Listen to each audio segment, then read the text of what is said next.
आज मैं आपको किसी ट्रैक पे लेके नहीं जा रहा हूँ। आज मैं आपको लेके जा रहा हूँ मेरे फेवरेट टेम्पल। मैं आपको जिस टेम्पल में लेके जा रहा हूँ वो लोकेटेड है एक विलेज में जिसका नाम है धोम। ये विलेज है वाई में नियर सातारा। इस टेम्पल का लोकेशन मैंने डिस्क्रिप्शन में ऐड किया है। इस टेम्पल का नाम है सिद्धेश्वर टेम्पल, जो एक शिवजी का टेम्पल है। इसी टेम्पल के कंपाउंड में और एक टेम्पल है जिनका नाम है लक्ष्मी नरसिंह टेम्पल। ये दोनों भी टेम्पल्स एक कंपाउंड के अंदर है। ये कंपाउंड शायद बाद में बनाया गया था, बट इस कंपाउंड पे मराठा आर्किटेक्चर का रिफ्लेक्शन दिखाई देता है। दो बड़े से बैस्टन है, एक बीच में महादरवाज़ा है, ऊपर नगार खाना है। सो ये ऐसा आर्किटेक्चर है मेन एंट्रेंस का।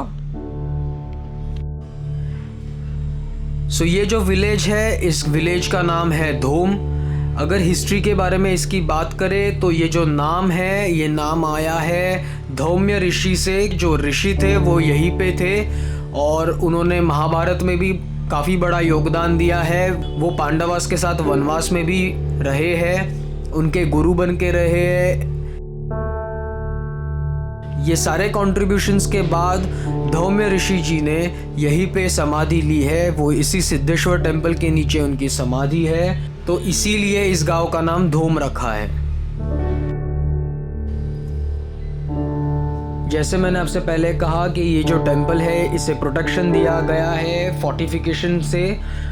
इसके डिज़ाइन में मराठा आर्किटेक्चर का इन्फ्लुएंस दिखाई देता है। ये टेम्पल मेरे लिए one of the best places है, क्योंकि इसका जो नंदी मंडप का डिज़ाइन है वो कहीं और आपको नहीं दिखाई देगा। ये जो एंट्रेंस है, ये सेकेंड एंट्रेंस है जहाँ से मैं अभी अंदर आया हूँ।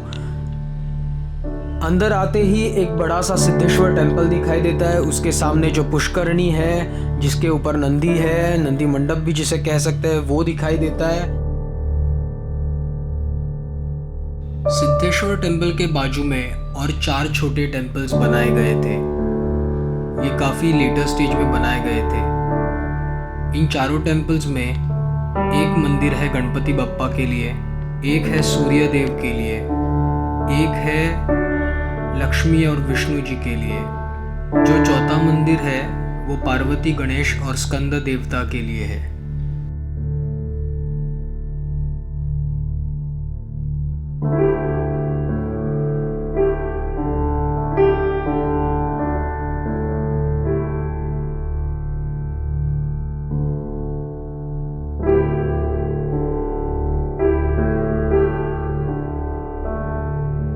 तो अब बात करते हैं नंदी मंडप की।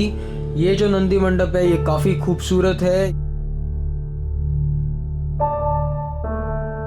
एंड इस पुष्करणी में जब पानी भर जाता है तो ऐसे इल्यूजन क्रिएट होता है कि ये जो टॉर्टोइज है वो पानी में फ्लोट हो रहा है। तो टॉर्टोइज के ऊपर आप देख सकते हो कि यहाँ पे नंदी है, क्योंकि ये शिव जी का टेम्पल है तो नंदी विराजते हैं यहाँ पे। इतना खूबसूरती से और क्रिएटिवली ये नंदी मंडप डिज़ाइन किया गया है। छतरी जो है वो मराठा आर्किटेक्चर को रिफ्लेक्ट करती है। अगर आप ध्यान से देखोगे तो नीचे जो कमल है वो ब्रह्मदेव के लिए है, फिर जो कछुआ है वो विष्णुदेव के लिए है, और कछुए के ऊपर जो नंदी विराजते हैं वो ऑब्वियसली शिव जी के लिए है।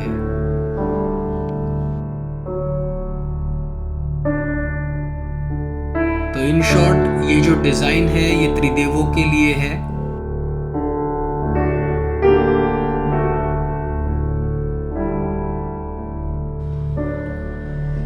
सिर्फ पुष्करणी ही नहीं, इस टेम्पल के ऊपर जो भी डिज़ाइंस है वो काफ़ी ब्यूटीफुली डिज़ाइंड है, वेल थॉट है और बहुत माइन्यूट डिटेलिंग उसमें दिखाई दे रहा है। इस टेम्पल के दीवारों पे बहुत छोटे छोटे माइन्यूट डिटेल्स के साथ कार्विंग्स किए गए हैं।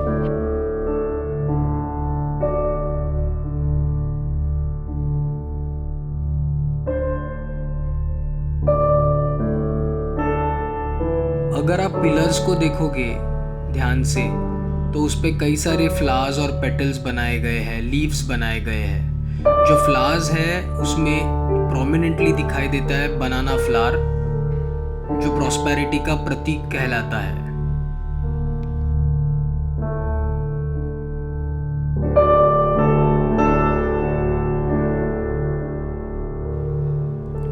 इन कार्विंग्स में ज्यादातर क्रीपर्स, फ्लावर्स दिखाई देते हैं।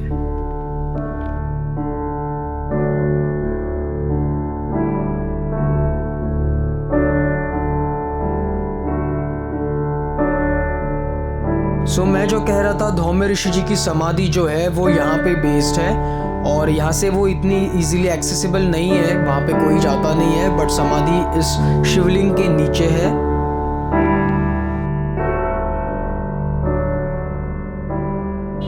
तो अब समय हो गया है सिद्धेश्वर शिव जी के दर्शन ले। मैं अब अंदर जा रहा हूँ।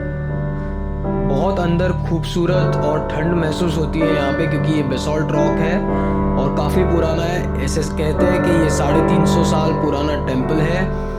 इसके सीलिंग पे भी बहुत खूबसूरत डिज़ाइंस हैं।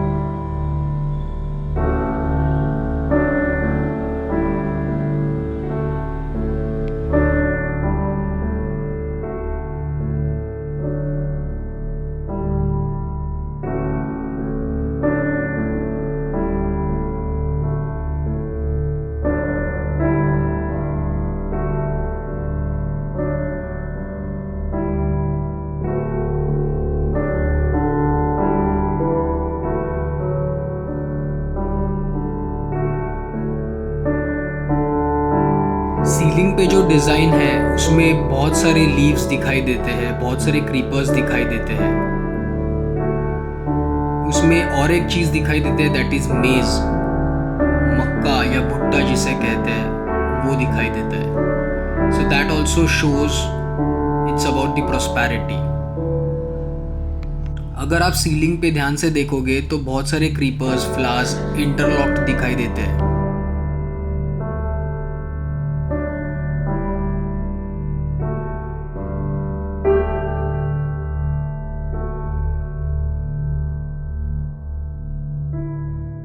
यहाँ पे काम करने वाले पुजारी जी मिले थे, जिनसे मैंने थोड़े से हिस्ट्री जानने की कोशिश की। तब उन्होंने मुझे बताया कि ये जो वुडन मंडप है ये पेशवाज ने बनाया था। तो पेशवाज ऊपर बैठते थे और नीचे आम जनता बैठती थी। ये है वो पेशवाज के बैठने की जगह, जहाँ से वो आम जनता के साथ इंटरैक्ट करते थे।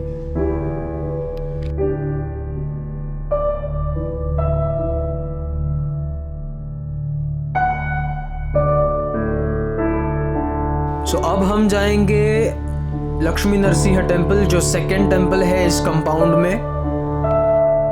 इस टेम्पल का जो डिज़ाइन है वो काफ़ी अलग है। एक सर्कुलर फाउंडेशन के ऊपर ये टेम्पल बनाया गया है। तो ये जो डिज़ाइन है ये शायद इसीलिए अडॉप्ट की थी क्योंकि नरसिंह जो अवतार था वो पिलर में से बाहर आए थे हिरण्यकश्यप का वध करने के लिए। तो स्टेयर्स के बाद हमें दर्शन होते हैं लक्ष्मी जी के। सबसे पहले लक्ष्मी जी के दर्शन होने के बाद उनके अपोजिट साइड में बैठे हैं उग्र नरसिंह। इस नरसिंह मूर्ति को उग्र नरसिंह इसलिए कहा जाता है क्योंकि जो डिज़ाइन है उसमें वो हिरण्यकश्यप का वध करते हुए दिखाई देते हैं। बहुत अग्रेसिव है इनका जो डिज़ाइन है, जो इनका लुक है वो बहुत अग्रेसिव है, इसीलिए इसे उग्र नरसिंह कहते हैं। सो गाइज, ये था मेरा छोटा सा व्लॉग मेरे फेवरेट टेम्पल पे। और ये फेवरेट इसीलिए है क्योंकि इसका जो नंदी मंडप है वो यहीं पे दिखने मिलेगा, ये कहीं और नहीं देखने मिलेगा। मैं चाहता हूँ कि आप इस प्लेस पे विजिट कीजिए। इसका लोकेशन मैंने डिस्क्रिप्शन में ऐड किया है। अब मैं जाने वाला हूँ नए प्लेस। उस गांव का नाम है मेनवली। वो नाना फडणवीस जी का गांव रह चुका है, उनका घर है यहाँ पे, जिसे वाड़ा कह सकते हैं, हवेली कह सकते हैं। वो मराठा एम्पायर के बहुत बड़े डिप्लोमेट रह चुके हैं। उन्होंने बहुत बड़ा रोल प्ले किया था मराठा एम्पायर के लिए after third battle of Panipat.